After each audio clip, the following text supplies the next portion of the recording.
In this video we're going to look at how things are organised in the nucleus. Now, you shouldn't think of the interior of the nucleus as being chaotic and disorganised. It is not. It has structure and organisation.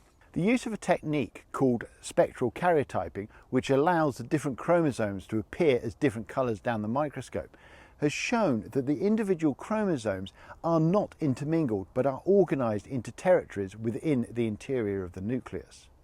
Also, as we've discussed, the chromatin has structure in that it can either be open or closed, with the open conformation allowing access for transcription and replication factors, while the closed or condensed is not transcribed.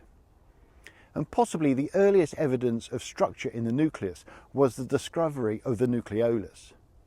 The nucleolus appears, when viewed down a microscope, as a dense region in the nucleus, and it is in this region that we get the production of the ribosomes and the signal recognition particles.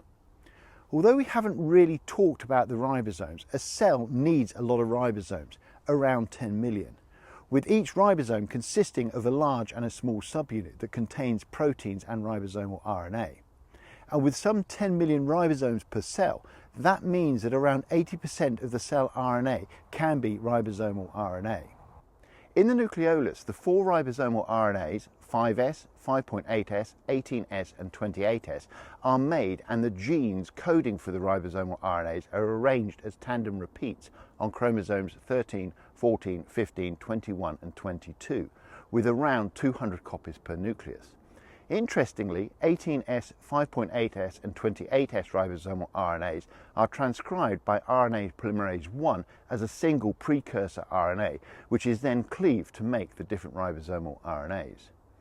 Effectively, the nucleolus is a ribosome subunit producing factory. It makes the precursor ribosomal RNA, cleaves the precursor ribosomal RNA, carries out ribosomal RNA modifications, and then assembles the ribosomal RNA with the ribosomal proteins which have been imported from the cytosol to make the large and small subunits of the ribosome. Besides making ribosomes, the nucleolus is also the site for the production of the signal recognition particle. Like the ribosomes, the SRP consists of RNA and proteins, and it has its RNA made in the nucleolus, and then the SRP is partially assembled using proteins imported from the cytosol. The SRP is then completed in the cytosol. The key things to remember is the nuclear envelope consists of an inner and an outer membrane, with the perinuclear space being continuous with the endoplasmic reticulum lumen. Molecules are moved across the nuclear envelope via the nuclear pores, each of which contains 456 proteins. The nucleus has organisation, and the nucleolus is the site of ribosomal unit assembly and for the partial production of the signal recognition particles.